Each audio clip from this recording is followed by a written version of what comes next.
I haven't been smoking. That's just, I'm sorry, that's been there. How old are you? I'm 19. Are you working? Going to school? I'm not working no more. I just recently left my job. I told you to get a job, not lose a job. What I seem to think is happening is that you're not doing anything but smoking weed and doing nothing.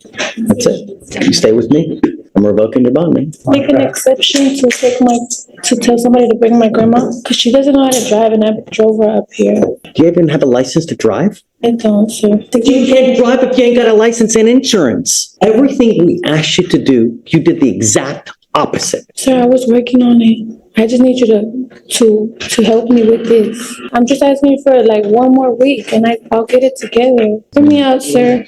Judge, can I speak to you? A 19-year-old showed up to her bond hearing for theft already breaking the law. She drove without a license and left her grandma waiting in the car. Acting calm like she'd be let off easily, she clearly underestimated the situation. But Judge Fleer wasn't having it, and by the end, he completely humbled her. What are you doing with your life, man? What am I doing with my life? Right now, I'm currently barely getting stable at the house. I just recently moved house with my grandparents, but we switched locations from over there, Galleria, to over here, Alden Westfield. Still living with your grandparents?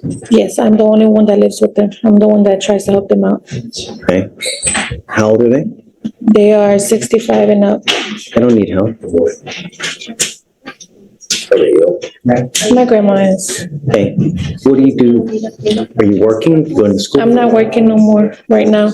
I just recently left my job 2 weeks ago. Why? I told you to get a job, not lose a job. I already had a job when I had first seen you, but I left it because it's 40 minutes drive. It's a 40-minute drive away. I don't have transportation right now.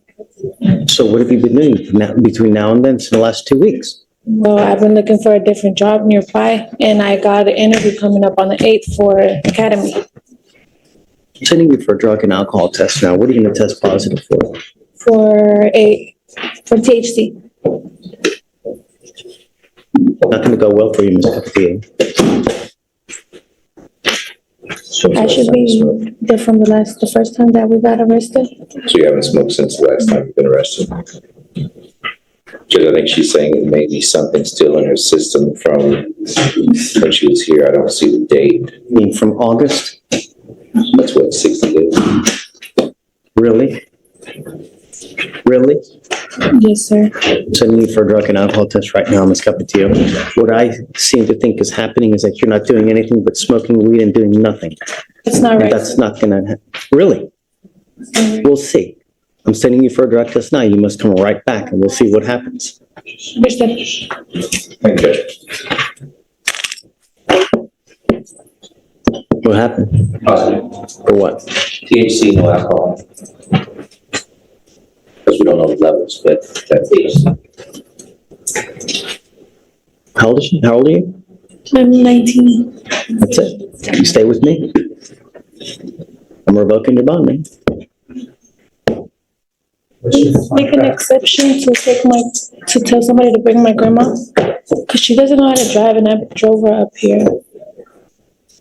Where's your grandmother? She's up in Louis Valley. There's like a restaurant from here. I just left her parked there. She doesn't know how to drive. You just left your grandma in the car? Yeah, because I needed to get up here. She was my only way to get here. Is she in a, Does she have a license to drive? Do you even have a license to drive? I don't, sir. so your grandmother drove It's you? like or you one drove thing her? after the other. My grandma here. Why'd you I bring don't her have here? any transportation, sir. I had to You can't drive if you ain't got a license and insurance. I was trying to provoke this. I was not trying to get arrested, sir. Everything we asked you to do, you did the exact opposite. Sir, I was working on it. I just need you to help me with this. I'm just asking you for like one more week, and I'll get it together. I haven't been smoking. That's just, I'm sorry, that's been there for a minute. I haven't smoked because I know I have. Yeah, I believe it. The tests are gonna eventually show something else, and you're not gonna believe me. I don't know what to tell you, Mr. Slatter, but I mean, it's like, it's literally, it's one thing after the other. Hear me out, sir. Judge, can I speak to you? You know what? I don't want to talk about the case, and you're really in enough hot water as it is. Because the problem is your grandmother probably doesn't have that many resources as is. So who do you have now that's going to pony up $10,000 to get you out? You stuck like Chuck now for the next couple months in custody. All I asked you to do was be clean and do something productive. I can She goes with you. Well, hey, Mr. Slider, what was her last name? Capatillo, Capatillo, that's right. Page 6. page 6. Not only that, she bond forfeited how many times? I don't know what to do. I really don't. She has. Because the problem is that like, I can't let her drive home. She didn't even get a license and insurance. So even if I let her out, I can't let her drive. So will you do me a favor? Will you ask her if grandmother has the ability to drive? Or is there someone else that can come here and drive her? I'll find out. Please. Thank you, Judge. If you, So I wanted to let you know that I'm bringing you out here because I feel really bad. But you've done nothing to help yourself. But smoke weed, you're driving without a license, and you continue to violate conditions of this court. You didn't show up like a week or two ago, you know? So it's one thing after the other. We are trying to do everything in our power to get through to you, to try to better yourself and to get to, we truly want the best for you. But at this point in time, you're your own worst enemy. You're doing nothing for us to also help you out. If I let you go now, that's enabling you, telling you it's okay for you to continue to conduct and act like you're doing. Ms. Capatillo, it is not. Me, if I let you out now, it's enabling you, and I refuse to do that. I want you to understand that we mean business. And this is what happens when you don't follow conditions. We mean business. No catch and release here. Good. We'll see you in a couple days, and I really truly hope that you now will appreciate this, okay? I'm not letting you out. What I want you to understand is that if I let you out, you will get the understanding that it's okay for you to continue to do what you're doing when it's not. One more thing.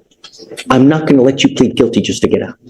You pleading guilty to a theft case will be the absolute worst thing you can do because you will become unemployable. No one will hire you.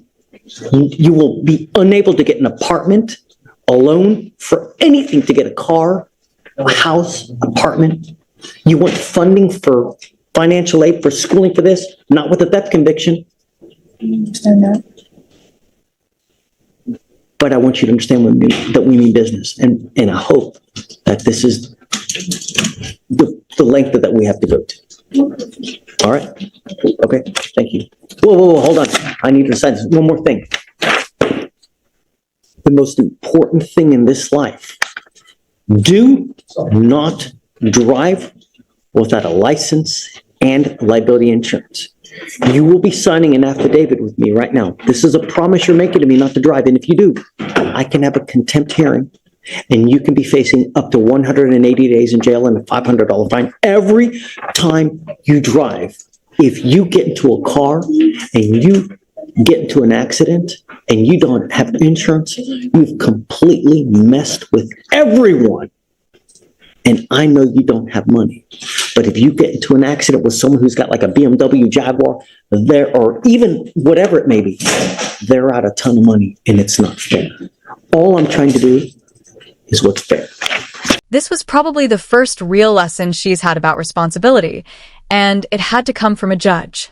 She doesn't seem like a bad person, just someone used to avoiding consequences.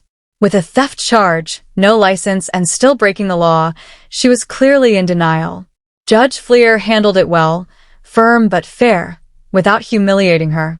This might be the wake-up call she needed. Let me know if you agree.